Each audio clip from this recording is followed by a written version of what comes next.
The world held its breath as two figures stepped onto the balcony of Buckingham Palace. Not as the Duke and Duchess of Cambridge they had been just hours before, not as the future king and queen they had spent years preparing to become, but as the reigning monarchs of the United Kingdom and the Commonwealth realms. The weight of 1,000 years of history pressed down on their shoulders as millions of eyes watched their every move. Catherine's hand trembled slightly as she raised it to wave at the crowds below. William's jaw was set with determination, but those who knew him best could see the uncertainty flickering behind his eyes. This wasn't supposed to happen yet. They were supposed to have more time, more preparation, more gradual steps into their roles. But life, as it often does, had other plans. The morning sun cast long shadows across the palace courtyard where thousands had gathered, some weeping, others cheering, all trying to process what this moment meant for their nation and the world. Social media exploded with reactions. News anchors struggled to find the right words, and in living rooms across the globe, families sat transfixed by their television screens, witnessing history unfold in real time. This is the story of how Catherine Middleton, a girl from Berkshire who once worked as a fashion buyer, and Prince William, second in line to the throne who never expected to rule so soon, found themselves thrust into the most scrutinized roles on earth. It's a story of love tested by unimaginable pressure, of duty colliding with personal desires, and of two people trying to modernize an ancient institution while honoring its deepest traditions. No one was ready for what was about to unfold, least of all Catherine and William themselves. The morning of September 8th started like any other Wednesday for Catherine and William at Adelaide Cottage. Catherine was helping Charlotte with her school bag, while George grumbled about his forgotten homework. William was reviewing his schedule for the day, which included a visit to a homeless shelter in London and an evening reception for environmental charities. The autumn sun streamed through their kitchen windows, and, for a moment, everything felt perfectly normal in their carefully orchestrated royal life. Catherine had grown comfortable with their routine over the past few years. After the chaos of their early married life, constantly adjusting to new protocols and public scrutiny, they had finally found their rhythm. She knew exactly how to balance her royal duties with motherhood, how to handle the press attention without losing herself, and how to support William while carving out her own identity within the royal framework. The children were settled in their schools, she had established her patronages, and the future seemed mapped out in neat, predictable steps. William's phone buzzed at exactly 9:47 a.m. He glanced at it casually, expecting perhaps a message from his private secretary about a schedule change or a reminder about an upcoming engagement. Instead, his face went completely pale. Catherine looked up from Charlotte's lunchbox to see her husband staring at his phone with an expression she had never seen before, a mixture of disbelief and dawning horror. The call was from Sir Edward Young, the Queen's private secretary.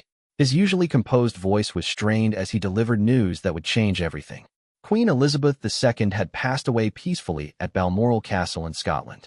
The words seemed to hang in the air like smoke, refusing to settle into reality. William's grandmother, the woman who had guided him through every major decision of his life, who had taught him what it meant to serve the crown, was gone. But there was more. The second piece of information hit William like a physical blow. King Charles III, who had barely had time to process his own accession to the throne, had suffered a massive heart attack just hours after learning of his mother's death. He was alive, but in critical condition at Aberdeen Royal Infirmary. The doctors were not optimistic about his recovery. Catherine watched her husband's world crumble in real time.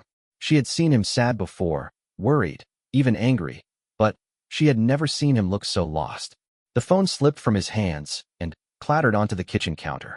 Louis toddled over, sensing something was wrong, and grabbed onto his father's leg with tiny fingers. The innocence of the gesture seemed to break something inside William. The constitutional implications were staggering. If King Charles could not perform his duties, William would need to serve as regent. If Charles died, William would immediately become king. Either way, their carefully planned future was dissolving before their eyes. They had always known this day would come, but they had assumed it would be decades away, that they would have time to grow into their roles gradually, that their children would be older and more prepared for the spotlight that was about to consume their family. Catherine's mind raced through the immediate practicalities even as her heart broke for her husband's pain. The children would need to be informed, but how do you explain to a 9-year-old that his grandfather the king might die, and his father might have to take over? How do you prepare three young children for the fact that their relatively normal life is about to end forever? The next few hours passed in a blur of phone calls and hurried preparations. Private secretaries arrived at Adelaide Cottage with briefing documents and constitutional lawyers.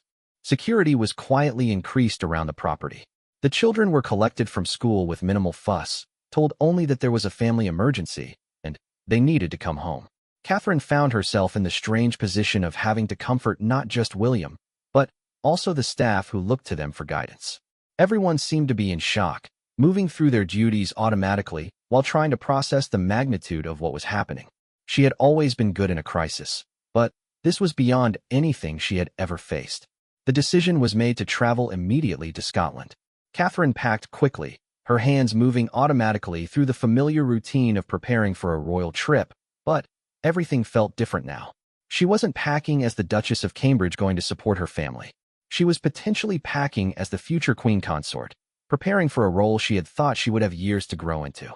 As their car pulled away from Adelaide Cottage, Catherine looked back at the house that had been their sanctuary. She had a terrible feeling that when they returned, if they returned, nothing would ever be the same. The children sat quietly in the back seat, sensing the gravity of the situation even if they didn't fully understand it. William stared out the window during the drive to the airport, his jaw clenched in that way Catherine knew meant he was fighting to maintain control. She reached over and took his hand, squeezing it gently. They had faced challenges before, but nothing like this. The weight of 1,000 years of monarchy was about to settle on their shoulders, and she could see in his eyes that he wasn't sure he was ready.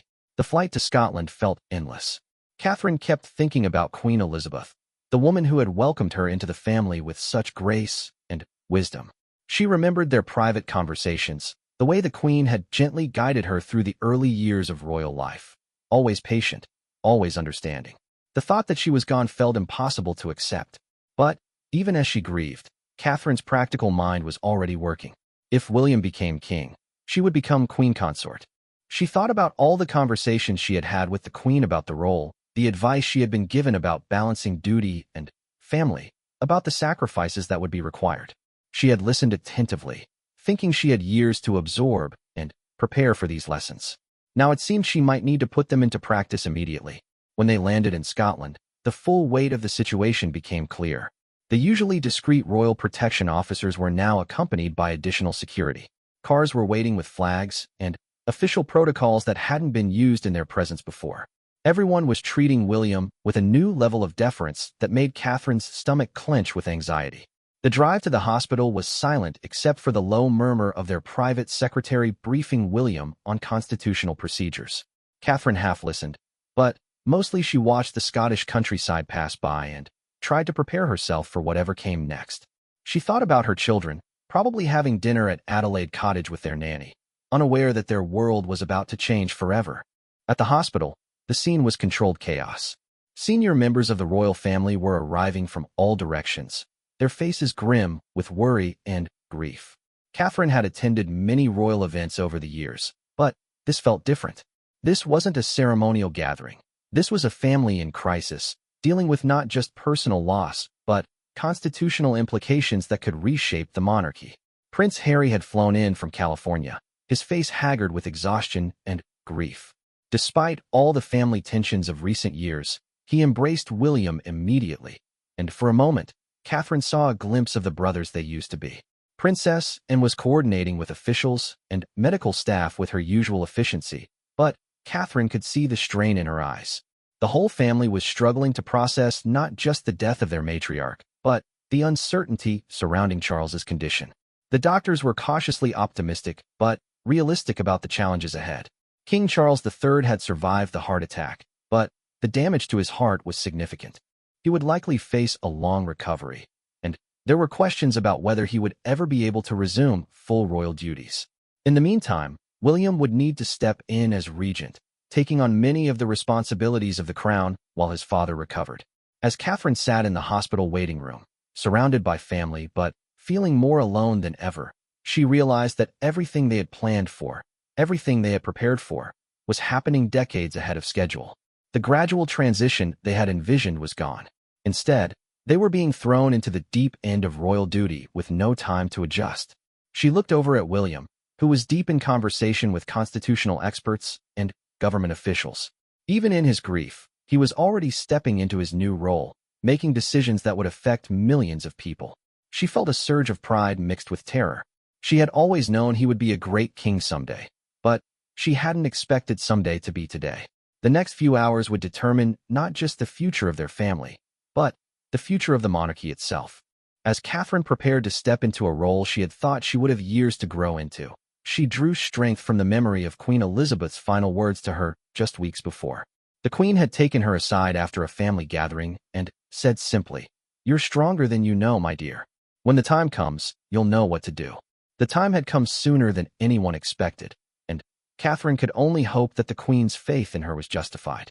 The world was watching, history was being made, and she and William were about to step into roles that would define not just their lives, but the future of the British monarchy for generations to come. The announcement came at 6 p.m. on September 10th, delivered by the Lord Chancellor in the House of Lords with the weight of constitutional history behind every carefully chosen word. Prince William would serve as regent while King Charles III recovered from his heart attack. The decision had been inevitable, but hearing it made officials sent shockwaves through not just the United Kingdom, but the entire Commonwealth realm. Catherine stood beside William in the drawing room of Balmoral Castle as they watched the announcement on television.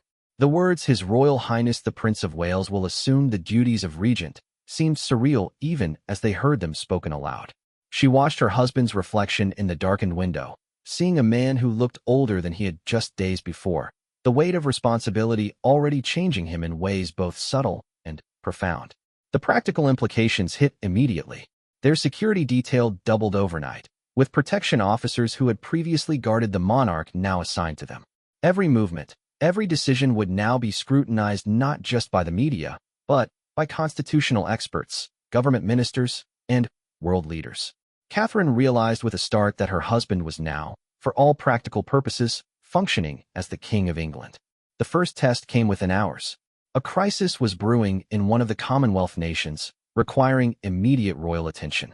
In normal circumstances, this would have been handled by King Charles or, before that, by Queen Elizabeth with her decades of experience navigating international diplomatic waters. Now it fell to William, barely 40 years old, with Catherine by his side as his closest advisor and support. She watched him take the call from the Prime Minister, seeing him straighten his shoulders as the full weight of his new responsibilities settled upon him. His voice was steady as he discussed options and implications, but Catherine could see the uncertainty in his eyes. This wasn't a ceremonial duty or a charitable patronage. This was real governance with real consequences for millions of people. The children, meanwhile, were struggling to understand why their lives had suddenly been turned upside down. George, at 9, was old enough to grasp that something significant was happening, but too young to fully understand the implications. Charlotte kept asking when they could go home to Adelaide Cottage, not understanding that home might never be the same again. Louis, just 4, simply wanted his father to stop looking so serious all the time. Catherine found herself juggling roles she had never imagined combining. One moment, she was comforting Charlotte after a nightmare. The next, she was sitting in on briefings about constitutional law. She was learning to navigate not just the emotional needs of her family, but the complex protocols that came with their elevated status. Every decision, from what the children wore to where they went to school, now had constitutional implications. The media attention was unlike anything they had experienced before. Photographers and camera crews surrounded every location they visited, analyzing every gesture, every expression, every choice of clothing for hidden meanings. Catherine had grown accustomed to media scrutiny over the years, but this was different. Now she wasn't just being watched as a royal duchess. She was being evaluated as a potential queen consort, with experts debating her suitability for a role she was already being forced to perform. 3 days into the regency, their first major public appearance was scheduled. William needed to meet with the Archbishop of Canterbury and other senior church officials to discuss his role as future Supreme Governor of the Church of England.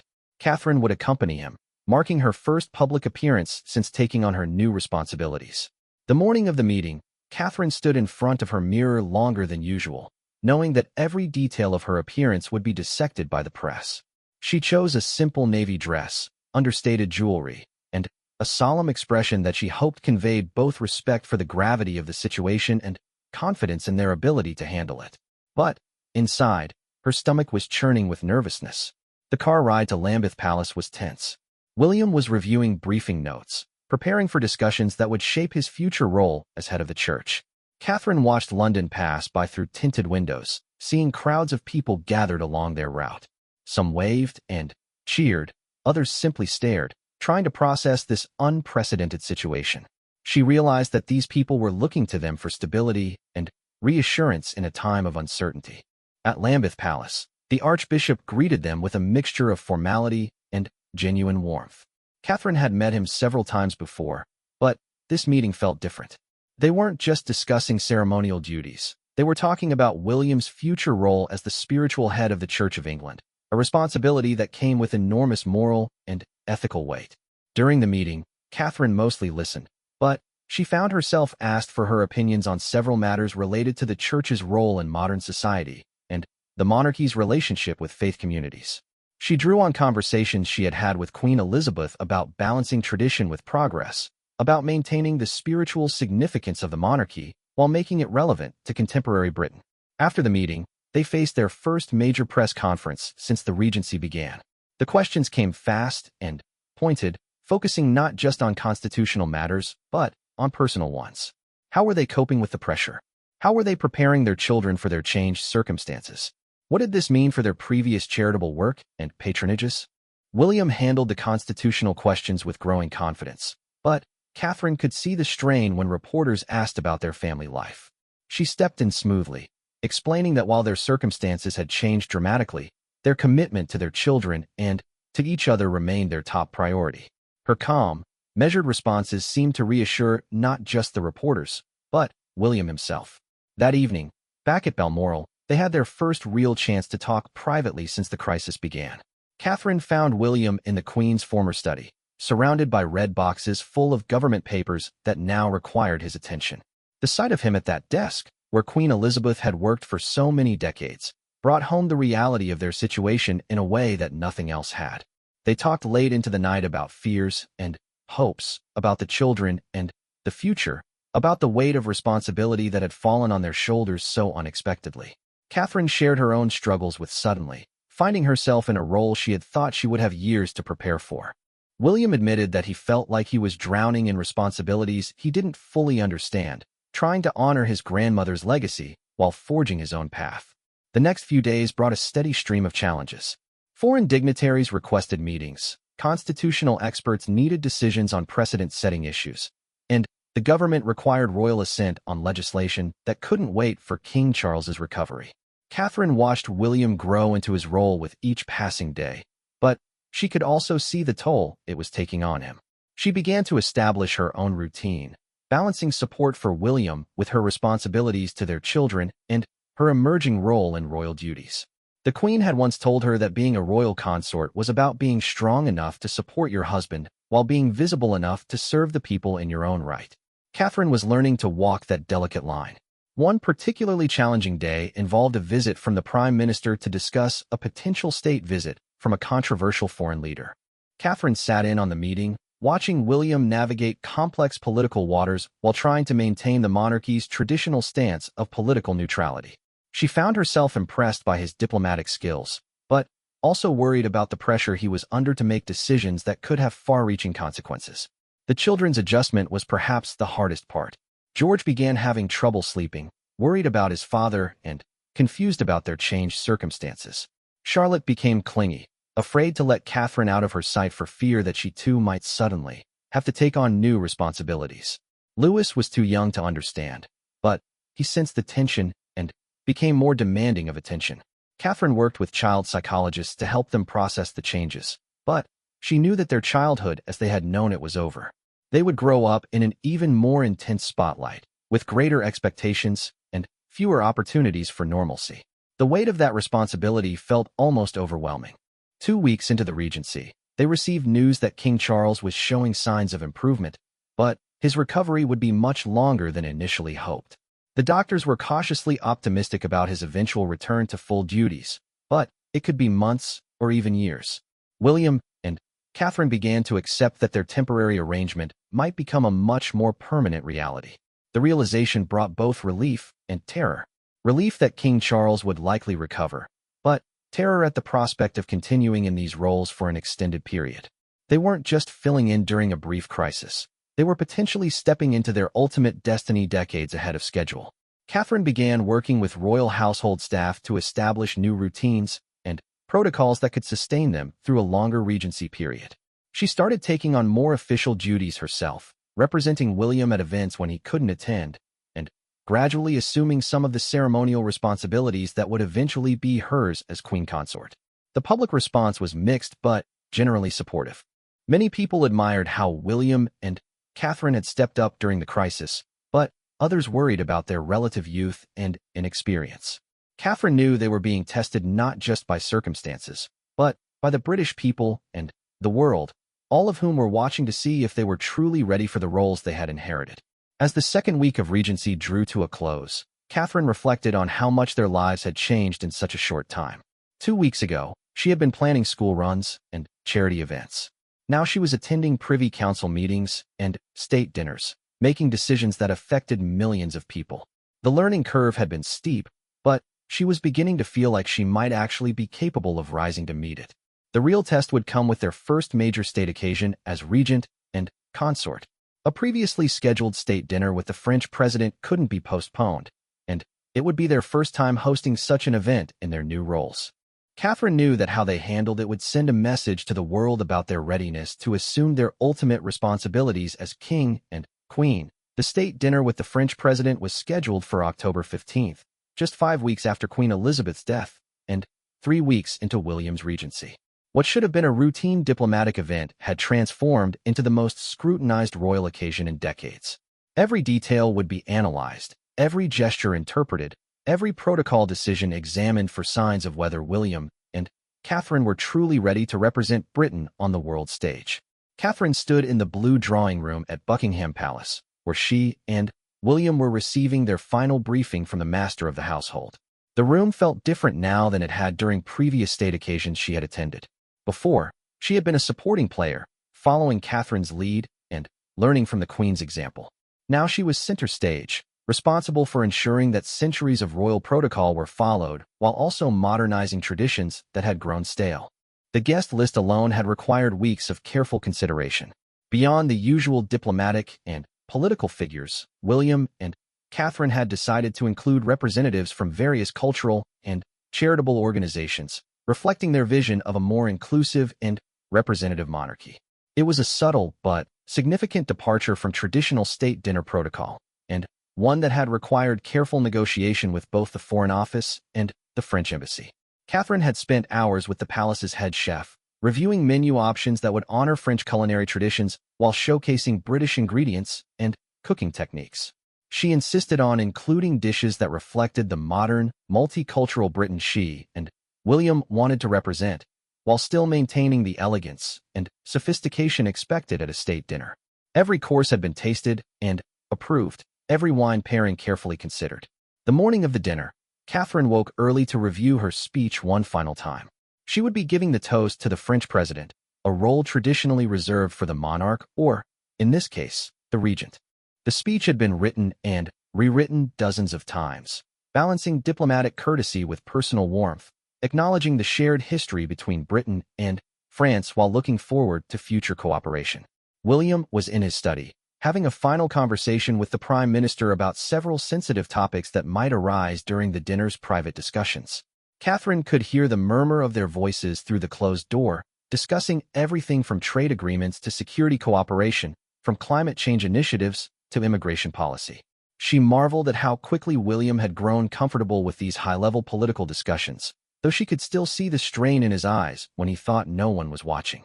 The children would not attend the dinner, of course, but they had been invited to meet the French president earlier in the day for a brief, private audience. Catherine had spent considerable time preparing them for this meeting, explaining the importance of politeness and protocol while trying to maintain some sense of normalcy in their increasingly abnormal lives. George, now understanding more about his father's new role, had been practicing his French phrases and seemed genuinely excited about meeting a foreign leader. Charlotte was nervous but determined to make a good impression, while Louis was simply happy to be included in something that seemed important to his parents. Catherine watched them during the brief meeting, feeling proud of how well they handled themselves, but also sad about how quickly they were having to grow up. As afternoon turned to evening, Catherine began her elaborate preparation for the dinner itself.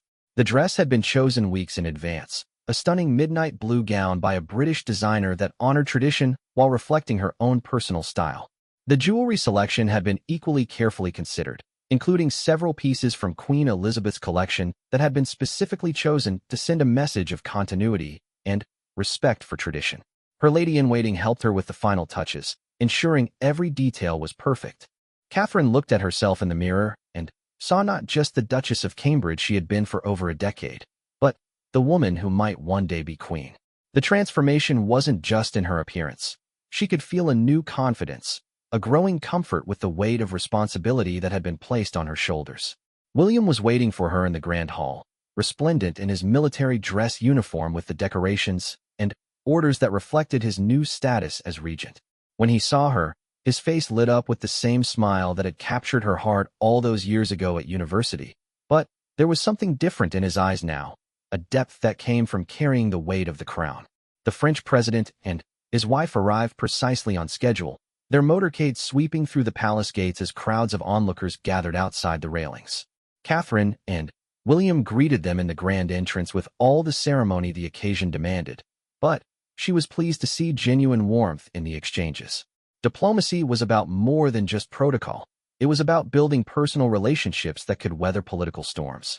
The receiving line that followed was a masterclass in royal diplomacy. Catherine greeted each guest personally, remembering details about their work and interests, making connections between different attendees, and ensuring that everyone felt welcomed and valued. She had learned from watching Queen Elizabeth that these personal touches were what transformed a formal state occasion into a memorable diplomatic success. As they moved into the state dining room for dinner, Catherine felt a moment of overwhelming emotion. The room was magnificent, with its gleaming gold and crystal, its priceless artworks, and its centuries of history. But more than that, it represented the continuity of the institution she and William were now responsible for maintaining and adapting for the modern world. The dinner conversation was carefully orchestrated but genuinely engaging. Catherine found herself discussing everything from early childhood development initiatives to climate change policy, from cultural exchanges to trade relationships. She was struck by how comfortable she felt in these discussions, how natural it seemed to represent Britain's interests while building personal rapport with international leaders. Her speech, when the moment came, was delivered with a combination of nervousness and determination. She spoke about the enduring friendship between Britain and France, about shared values and common challenges, about the importance of international cooperation in an uncertain world. But she also spoke personally about what it meant to her and William to represent their country during this time of transition, acknowledging the unprecedented circumstances while expressing their commitment to serving with dedication and integrity. The response was overwhelmingly positive. The French president's reply was warm and complimentary, praising both William and Catherine for their grace under pressure and their vision for a modern monarchy. Catherine could see the relief in William's eyes as the formal portions of the evening concluded successfully. The private discussions that followed the dinner were perhaps even more significant. In a smaller drawing room, with only senior officials present, real diplomatic work was accomplished. Catherine listened as William navigated complex negotiations, offering British perspectives while seeking common ground. She occasionally contributed insights about public opinion or charitable sector perspectives that helped shape the conversation in productive directions. What impressed her most was William's instinctive understanding of when to be firm and when to be flexible, when to maintain traditional positions, and when to suggest innovative approaches. He was learning to use the monarchy's unique position above party politics to facilitate conversations that elected officials might find difficult to have.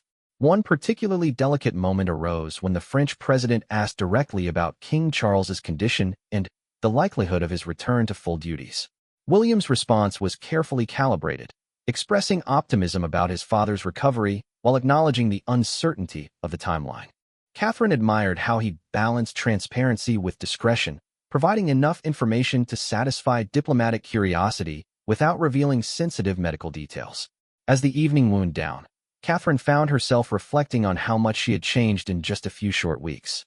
The woman who had nervously prepared for her first royal engagements over a decade ago had evolved into someone comfortable hosting world leaders and discussing international policy. The transformation hadn't happened overnight, but the crisis had accelerated her growth in ways she couldn't have imagined. The feedback from the event was overwhelmingly positive. Diplomatic officials praised the professionalism and warmth of the occasion, while media coverage focused on how successfully William and Catherine had handled their first major test as regent and consort. International observers noted that the dinner had demonstrated Britain's stability and continuity despite the unprecedented circumstances. But perhaps the most meaningful feedback came from the palace staff. The veteran courtiers who had served multiple monarchs expressed their confidence in William and Catherine's ability to maintain the standards and traditions of the institution while adapting it for contemporary needs. Their approval meant more to Catherine than any media praise, representing acceptance from those who understood better than anyone what it took to serve the crown effectively. The children were waiting up when Catherine and William returned to their private apartments, eager to hear about the evening and proud of their parents' success. George wanted to know if the French president had seemed nice. Charlotte was fascinated by descriptions of the other ladies' dresses, and Louis was simply happy to have his parents home and relaxed again. As Catherine tucked the children into bed that night, she realized that they were all adjusting to their new reality in their own ways. The children were becoming more comfortable with the increased security and protocol, while she and William were growing into roles they had never expected to occupy so soon. They were becoming a royal family in the truest sense, not just in title, but in function and purpose. The success of the state dinner marked a turning point in public perception of William's regency. Polls showed increasing confidence in his ability to fulfill royal duties, while Catherine's approval ratings reached new heights. More importantly, they had proven to themselves that they could handle the most demanding aspects of their new roles without compromising their values or losing sight of their core mission to serve. Late that night, as Catherine finally removed her jewelry and changed out of her formal gown, she caught sight of herself in the mirror again. The woman looking back at her was someone she recognized, but who had grown in ways both subtle and profound. She was no longer just preparing for a future role as queen consort. She was already living it, day by day, decision by decision, growing into the position with grace and determination. The state dinner had been a test, and they had passed with flying colors. But Catherine knew it was just the beginning of what would be a long journey of growth, learning, and service. Each day brought new challenges and new opportunities to prove that they were worthy of the trust the British people had placed in them during this extraordinary time. 3 months into William's regency, Catherine noticed George standing at his bedroom window long after he should have been asleep, staring out at the security officers patrolling the grounds of Windsor Castle. When she gently asked what he was thinking about, her 9-year-old son turned to her with eyes that seemed far too serious for his age and said, "Mummy, when will our life go back to normal?" The question hit Catherine like a physical blow because she realized she didn't have an answer. Normal, as they had known it, might never return. The children had been the constant worry threading through every decision William and Catherine made during those intense early months of the regency. While they navigated constitutional crises and diplomatic challenges, while they learned to balance traditional protocols with modern expectations, their 3 children were quietly struggling with a transformation they never asked for and couldn't fully understand. George, as the heir to William's future throne, faced the most complex adjustments. Almost overnight, his protection detail had increased, his movements became more restricted, and his future had taken on an entirely different trajectory. Where once he had been second in line to the throne after his father, with the expectation that he would have decades to prepare for his eventual role, he was now one heartbeat away from becoming the heir apparent to a father who might inherit the crown at any moment. Catherine watched him at school, trying to maintain friendships while constantly aware of the cameras that followed his every move.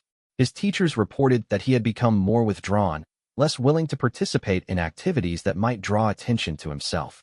The carefree boy who had loved playing football and pranking his siblings was becoming cautious and self-conscious, hyper-aware of how his behavior might be perceived or reported. The breaking point came during a school football match. George had always been an enthusiastic if not particularly skilled player, but Catherine noticed he was hanging back, avoiding the ball, clearly afraid to be seen failing publicly. When his team lost and other children expressed disappointment, George's immediate response was to apologize, as if somehow the defeat was his fault for not trying harder. The weight of never being allowed to fail normally was already pressing down on his young shoulders. Charlotte, meanwhile, was dealing with her own unique challenges. At 7, she was old enough to understand that something major had changed in their family, but young enough to take much of it personally.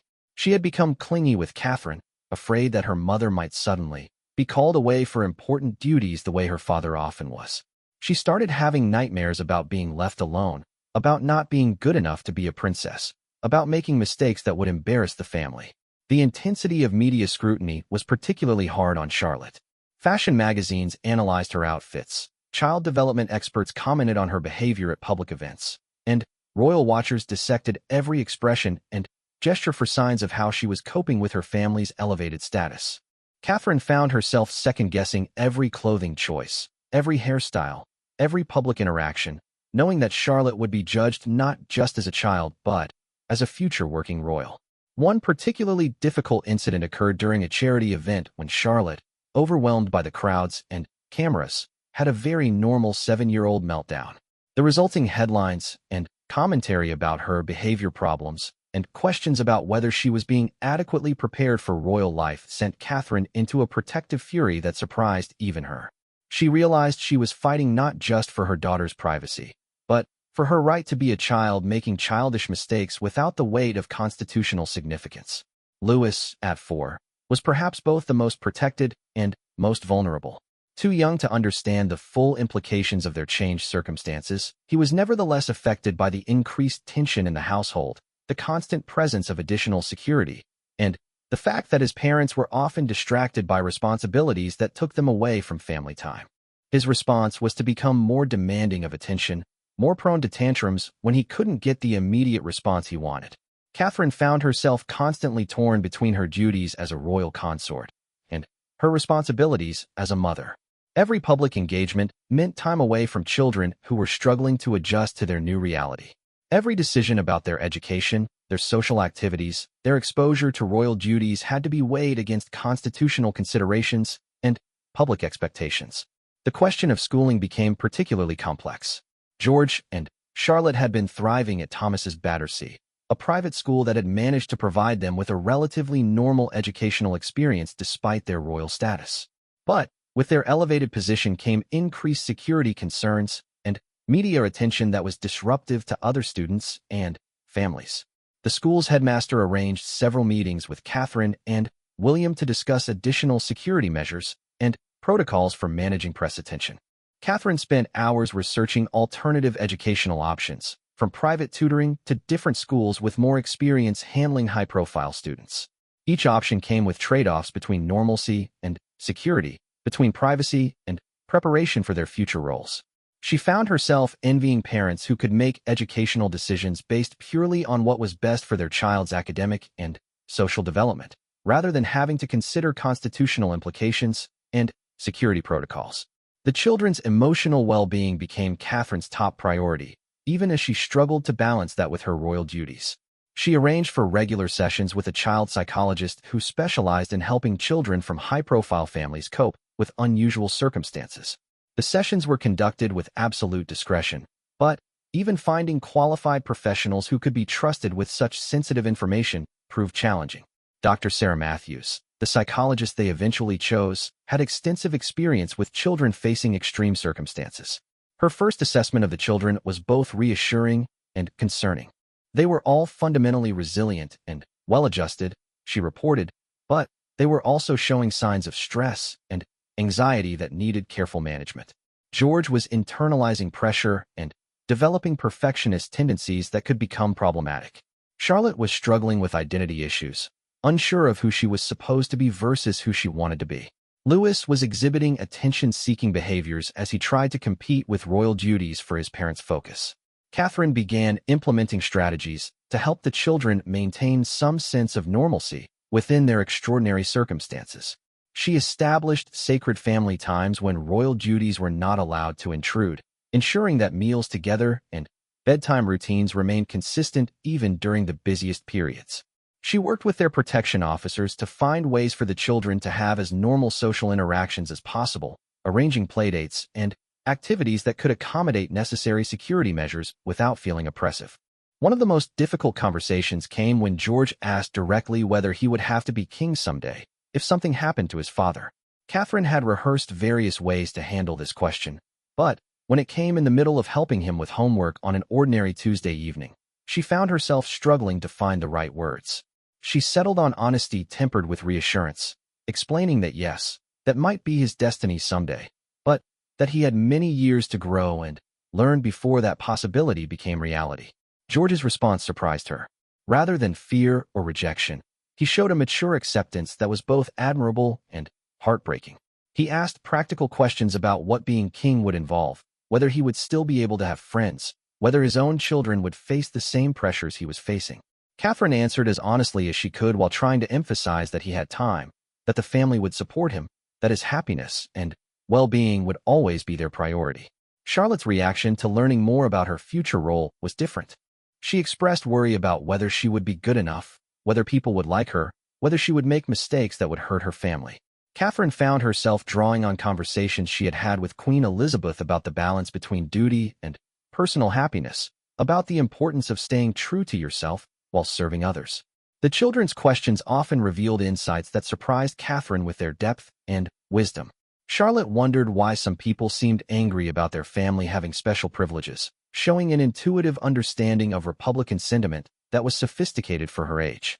George asked whether being royal meant they were better than other people, a question that led to important conversations about service, responsibility, and the difference between privilege and superiority. Managing the children's public appearances became an art form in itself. Catherine developed strict guidelines about when and how the children would be included in royal events, always prioritizing their emotional readiness over public expectations or traditional protocols. She insisted on thorough briefings beforehand, practice sessions when appropriate, and immediate debriefings afterward to help them process their experiences. The Christmas season brought particular challenges. Their first Christmas as regent and consort had to balance family traditions with public expectations and increased security requirements. The traditional Christmas morning walk to church at Sandringham had to be reimagined with heavier security presence, while still allowing the children to interact naturally with well-wishers and photographers. Catherine watched Charlotte's face during their Christmas morning appearance, seeing her daughter struggle to balance natural excitement about Christmas with awareness of being constantly photographed and analyzed. When Charlotte spontaneously hugged a child in the crowd who had brought her a small gift, the gesture was beautiful and heartwarming. But Catherine couldn't help thinking about how that moment of pure childhood kindness would be dissected by royal watchers and child development experts. The new year brought a new milestone when George accompanied his parents to his first major state occasion, a remembrance ceremony that required formal protocol and solemn behavior. Catherine spent weeks preparing him for the experience, practicing standing still for long periods, explaining the significance of the occasion, helping him understand the importance of showing appropriate respect. Watching George stand solemnly beside his father during the ceremony, Catherine felt a complex mix of pride and sadness. He conducted himself with dignity and maturity that would have been impressive in an adult, but she mourned the childhood spontaneity that was being carefully trained out of him. Every public appearance was teaching him to be more controlled, more conscious of his image, more aware of his responsibilities. The children's adjustment to their new reality was gradual and ongoing, with good days and difficult ones. There were moments when they seemed to forget about their changed circumstances entirely, playing and laughing with the same abandon they had always shown. But there were also moments when the weight of their situation was clearly visible, when they seemed older than their years, when Catherine could see them mentally preparing themselves for public scrutiny before stepping outside. What gave Catherine hope was the children's resilience and their continued closeness as siblings. George had become more protective of Charlotte and Louis, understanding instinctively that they were all in this together. Charlotte had developed a fierce loyalty to her family that sometimes surprised adults with its intensity. Louis, still young enough to adapt relatively easily, brought joy and lightness to family moments that helped everyone remember what was truly important. As winter turned to spring, Catherine realized that while their lives would never return to the normal George had asked about, They were creating a new normal that honored both their family bonds and their royal responsibilities. The children were growing into their roles with grace and strength that made her proud, even as she continued to fiercely protect their right to be children first and royal figures second. The real test would come as they grew older and faced increasing expectations to take on official duties. But for now, Catherine was focused on ensuring they had the emotional foundation they would need to handle whatever the future might bring. Knowing that the strength of their family bonds would be their greatest asset in the years ahead. 6 months after Queen Elizabeth's death, King Charles III finally returned to limited royal duties. The recovery had been longer and more challenging than anyone had anticipated, but his gradual return to public life marked a turning point for everyone involved. For William and Catherine, it meant stepping back from their roles as regent and consort, but not stepping back to who they had been before. They had been fundamentally changed by their experience, and there was no returning to their previous lives as simply the Duke and Duchess of Cambridge. The transition back was surprisingly difficult. Catherine had grown accustomed to the weight of constitutional responsibility, to being consulted on matters of state importance, to representing Britain on the international stage. Returning to what felt like a supporting role after months of leadership was an adjustment she hadn't anticipated. William struggled even more, having tasted the full responsibility of monarchy and now having to step back while still knowing that his ultimate destiny lay ahead. The first indication that their relationship with the crown had permanently changed came during a private meeting with King Charles just days after his return. He looked older, frilier than he had before his illness, but his mind was sharp as he discussed the future of the monarchy. He acknowledged that his health scare had accelerated the timeline for William's eventual succession, and he wanted to ensure a smoother transition when that time came. Catherine listened as father and son discussed constitutional arrangements and succession planning with a frankness that would have been unthinkable before the crisis. Charles spoke about his own mortality with startling directness, acknowledging that his reign might be shorter than anyone had hoped. William accepted the reality with a maturity that showed how much he had grown during his months as regent. What surprised Catherine most was Charles's recognition of her own growth during the regency. He had always been supportive of her role in the family, but now he spoke about her contributions to royal duties with a new level of respect and appreciation. He suggested that she take on additional responsibilities even as they stepped back from their regent roles, recognizing that she had proven herself capable of much more than anyone had initially expected. The children's reaction to their grandfather's return was complex. They were delighted to see him healthy and back to his old self, but they had also grown comfortable with the increased importance of their parents during the regency period. George, in particular, seemed conflicted about what his grandfather's return meant for his father's role and, by extension, his own future responsibilities. Charlotte had perhaps the most straightforward reaction, simply relieved that the adults around her seemed less stressed and worried than they had been during the most intense months of the regency. Louis, now 5, had little memory of how things had been before and simply accepted the changes as part of his normal experience. The media coverage of the transition was intense, with every public appearance analyzed for signs of tension or awkwardness between Charles and William. Royal watchers debated whether William would chafe at returning to a subordinate role after months of leadership, whether Catherine would miss the prominence she had achieved as acting consort, whether the family had been permanently changed by their experience. In reality, the family dynamics had evolved in ways that were more subtle but also more significant than media speculation suggested. William and Charles had developed a new mutual respect based on shared understanding of the burdens of monarchy. Charles had gained first-hand appreciation for his son's capabilities and readiness to serve, while William had developed deeper empathy for his father's long years of preparation and service. Catherine's relationship with Charles had also deepened considerably. During his recovery, she had kept him informed about royal duties and constitutional matters, serving as an informal liaison between the monarch and the regent. These regular conversations had given them opportunities to discuss the monarchy's future in ways they had never done before, building a partnership that would serve them well in the years ahead.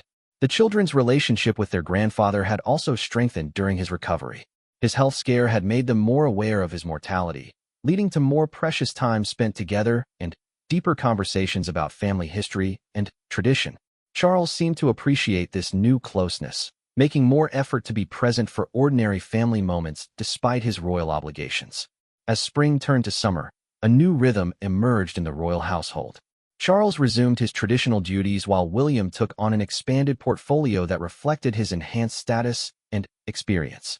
Catherine found herself with increased responsibilities that built on her successful performance during the Regency, while also maintaining her focus on family life and the causes that mattered most to her. The public seemed to accept this evolution naturally. Opinion polls showed strong approval for how the royal family had handled the crisis, with particular praise for William and Catherine's grace under pressure.